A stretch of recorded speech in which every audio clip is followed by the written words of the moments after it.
Bonjour, c'est Monsieur Neg avec vous.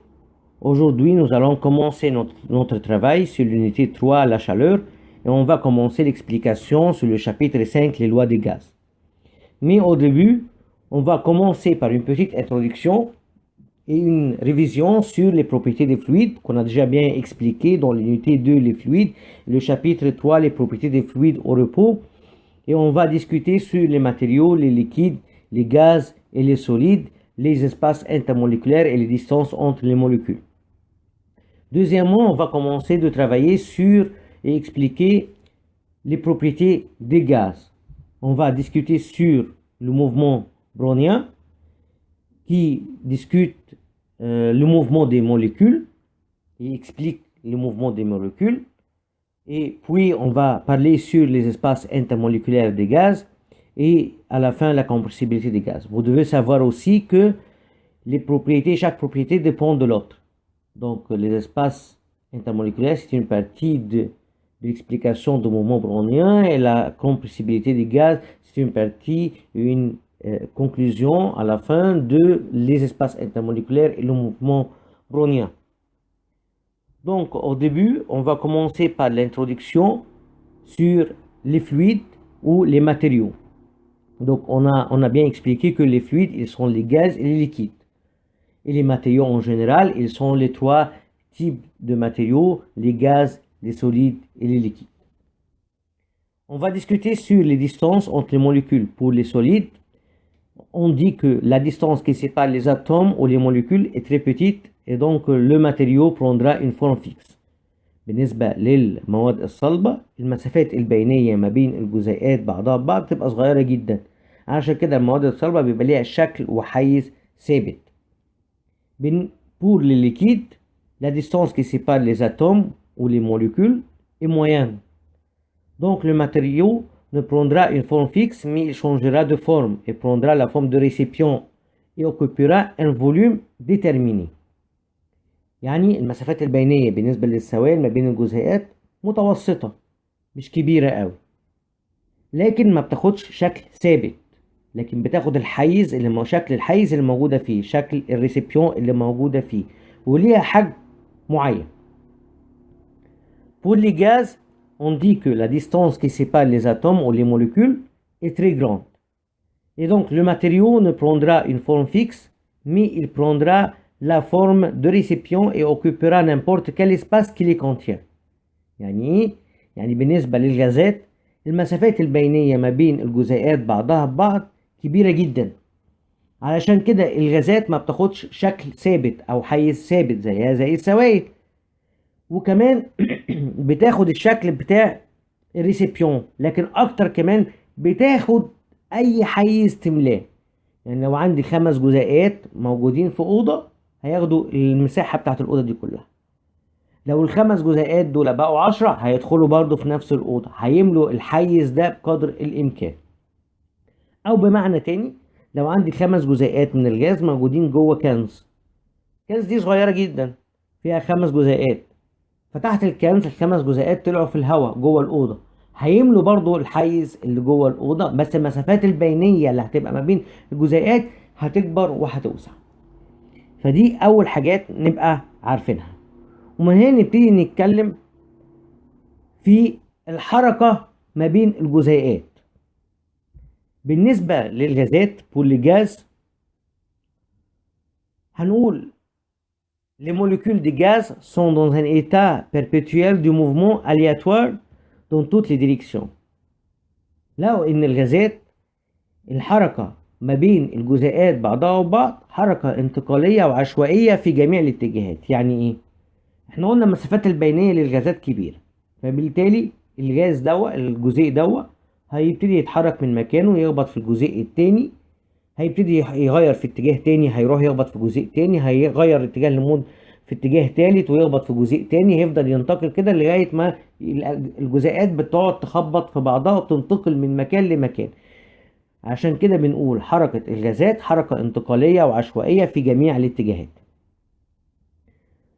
Pour les liquides, les molécules du liquide ont un mouvement translatoire et vibratoire dans toutes les directions. بالنسبة للسوائل تشبه شوية الغازات لكن برضو مختلفة. الحركة حركة انتقالية وتذبذبية مش عشوائية. ليه؟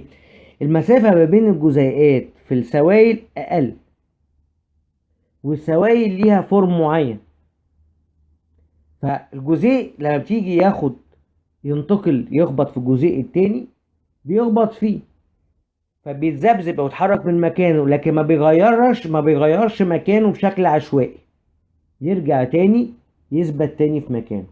فحركة انتقالية وتذبذبية. Pour les solides, les molécules d'un corps solide ont uniquement un mouvement vibratoire. بالنسبة للمواد الصلبة المسافات البينية ما بين الجزيئات صغيرة، مفيش، تكاد تكون منعدمة، فالجزيء بيبتدي يحصل له عملية تذبذب ويخبط في الجزيء التاني، لكن مفيش مجال ان هو يتحرك اصلا او ينتقل من مكانه لمكان تاني، فيفضل ثابت في مكانه. عشان كده المواد الصلبة ليها شكل محدد وبتحافظ على شكلها. من المهم جدا ان انت تبقى فاهم وان احنا نبقى عارفين ان المسافات البينية للغازات اكبر من السوائل واكبر من المواد الصلبة. Les espaces intermoléculaires des gaz sont plus grands que les espaces intermoléculaires des liquides, et les liquides ont des espaces intermoléculaires plus grands que les solides. Donc maintenant c'est bien clair le mouvement entre les molécules et ça qu'on appelle le mouvement brownien. Qu'est-ce que c'est le brownien? Brownien, il s'appelle un savant qui s'appelle Brown, c'est un botaniste anglais. En 1827, il a découvert que les graines de pollen en suspension dans l'eau sont toujours dans un état de mouvement aléatoire dans toutes les directions. براون العالم سنة 1827 اكتشف ان حبوب اللقاح العالقة في داخل المية بيلاقي ان هي دايما في حركة في جميع الاتجاهات وحركة عشوائية. يبقى لاحظ ان حبوب اللقاح بتتحرك حركة عشوائية وفي جميع الاتجاهات. ومن هنا جت فكرة الموفمون برونيان. موفمون برونيان بنقول c'est un ensemble de mouvements aléatoires de particules ou des molécules, des fluides, liquides ou gazeux, en ligne droite et dans toutes les directions. يعني ايه؟ بنقول الحركة البراونية هي مجموعة تحركات عشوائية للجزيئات او للموليكول بتاعة المواقع سواء السائلة او الغازية في خطوط مستقيمة وفي جميع الاتجاهات. يبقى ده تعريف الموفمون برونيان. C'est un ensemble de mouvements aléatoires de particules, des fluides, liquides ou gazeux, en ligne droite et dans toutes les directions. طيب هو جاب الكلام ده منين؟ براون عمل تجربة expérience sur le mouvement brownien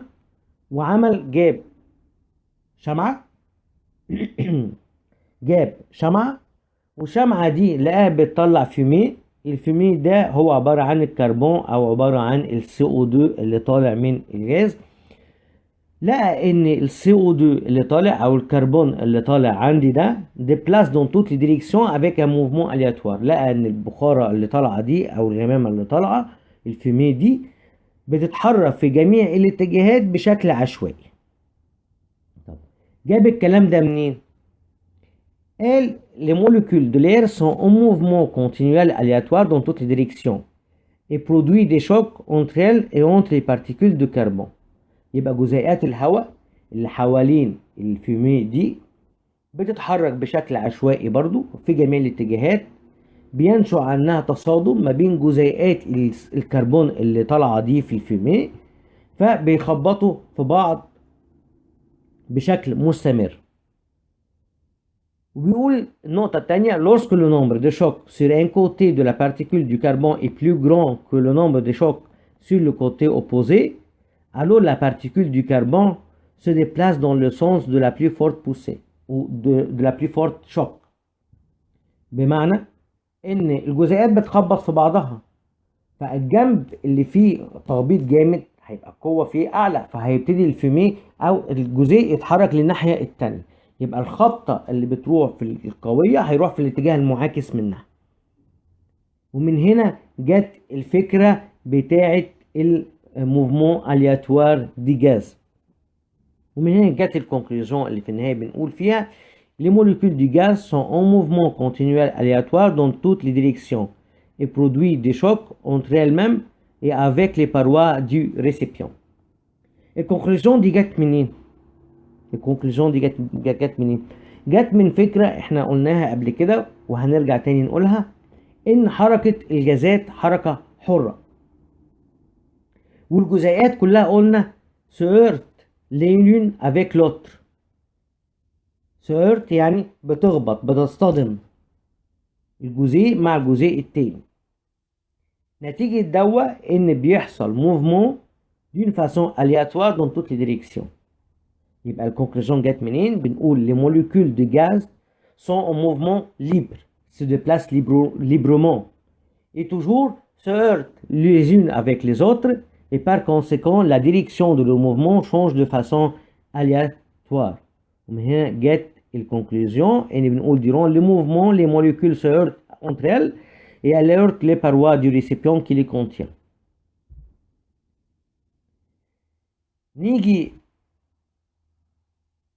للنقطة الثانية، les propriétés الثانية.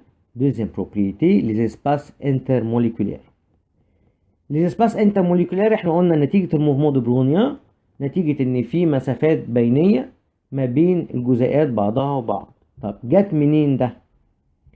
عملنا اكسبيريونس، الاكسبيريونس دي جبنا دو زيبروفات او دو سيلندر، واحدة فيها غاز دامونياك غاز النشادر والتانية غاز كلوريد ديدروجين HCl الغاز، وجبنا الدو تيوب وحطينا التيوب دو غاز دامونياك على التيوب دو غاز دو كلوريد ديدروجين وحطينا فاصل ما بين الدو تيوب عبارة عن ورقة. نبقى عارفين ان الماس فولوميك بتاع الجاز دامونيوم اقل من الجاز ال HCl اللي هو كلوريد هيدروجين. جينا بعد كده شلنا الورقة دي اون تيرون لو بابيو، هنلاقي ان ابتدت تظهر سحابة بيضة في التيوب في النص تقريبا، وبعد كده بتزيد تحت في التيوب اللي من تحت وبتزيد في التيوب اللي من فوق وبتملى الدو سيلندر. يبقى on renverse les deux cylindres, on remarque la formation d'une fumée blanche de chlorure d'ammonium qui remplit les deux cylindres. هيدينا غاز أو سحابة بيضة اسمها كلورور دامونيوم. طب الاستنتاج بتاعنا أو تفسير الكلام ده إزاي؟ على الرغم من إن الماس فولوميك مختلف، وإن مع إن الماس فولوميك بتاع ال HCl فابور HCl أو جاز HCl أكبر من الماس فولوميك بتاع الماس فولوميك بتاع جاز دامونياك، لكن التفاعل هيتم ده نتيجة ان في مساحات بينية ما بين الجزيئات بتاعت الغازين، فالغازات هتدخل وتتحد مع بعضها والغازين دول هيتحدوا مع بعضها سواء في التيوب اللي تحت السفلى او التيوب بتاعت الامونيا اللي كانت من فوق، وهيعملوا غاز الكلورير دامونيوم بالفumée blanche. بنقول الانتربريتاسيون بتاعتنا bien que la masse volumique de gaz chlorure d'hydrogène plus grand que la masse volumique de gaz d'ammoniac, les molécules de HCl se propagent vers le haut et traversent les espaces intermoléculaires entre les molécules de ammoniac. Aussi, les molécules de ammoniac se propagent vers le bas et traversent les espaces intermoléculaires entre les molécules de HCl pour former le chlorure d'ammonium qui remplit le cylindre supérieur et inférieur, qui remplit les deux éprouvettes supérieures et inférieures. وده بيأكد لنا إن في حاجة اسمها espace intermoléculaire، وده بيقول لنا il existe des grands espaces intermoléculaires entre les molécules du gaz. Si la pression augmente, le volume diminue. Car les molécules se rapprochent, les espaces diminuent et la masse volumique augmente. C'est la compressibilité des gaz. ودي هنتطرق لها في شرح لوحده. يبقى من هنا هيجي لنا الكونكلوزيون النهائي. Entre les molécules du gaz, il existe des espaces vides relativement grands appelés les espaces intermoléculaires. وبعد كده هيجي لنا البروبريتي التالتة هنتكلم عنها، اسمها la compressibilité du gaz. معلومة عندنا كانت من اليونيتي 2 لفلويد، les gaz sont compressibles. يعني ايه الغازات قابلة للانضغاط؟ احنا قلنا مع تطبيق ضغط على غاز الغاز بينضغط. ليه بينضغط؟ نتيجة المسافات البينية الواسعة ما بين الجزيئات بتاعتها. لما بزود الضغط على غاز موجود في ريسبيون معين، الجزيئات بتبتدي تقرب من بعضها البعض، وبالتالي المسافات البينية اللي عندها دي ما بين كل جزيء والتاني هتبتدي تقل، والجاز هيبقى قابل للانضغاط. ونتيجة قابلية الغازات للانضغاط، الحجم بتاع الغازات بيبقى متغير، ان الحجم كمان هيقل. ولو الحجم قل يبقى عندنا الماس فوليميك هتزيد، وده اللي احنا كنا لسه قايلينه في القطعة اللي قبل كده نتيجة الاسباس انترموليكولير. وبنقول lorsque la pression augmente affectant une certaine quantité d'un gaz, et puisque les espaces intermoléculaires sont relativement grands, ce qui permet que les molécules du gaz se rapprochent les unes des autres. Et donc, les espaces intermoléculaires diminuent, ce qui diminue le volume occupé par le gaz avec l'augmentation de la pression. يبقى ده اللي بيأكد الكلام بتاعنا ان احنا مع زيادة الضغط المسافات البينية ما بين الجزيئات هتبتدي تقل، وده هيؤدي في النهاية ان الفوليوم بتاع الجاز هيقل مع زيادة الضغط. وبكده يبقى احنا شرحنا الثلاث خواص اللي بيخصوا الغازات قبل ما نبتدي نتكلم على للوا دي جاز. Merci à vous et bonne chance. À bientôt.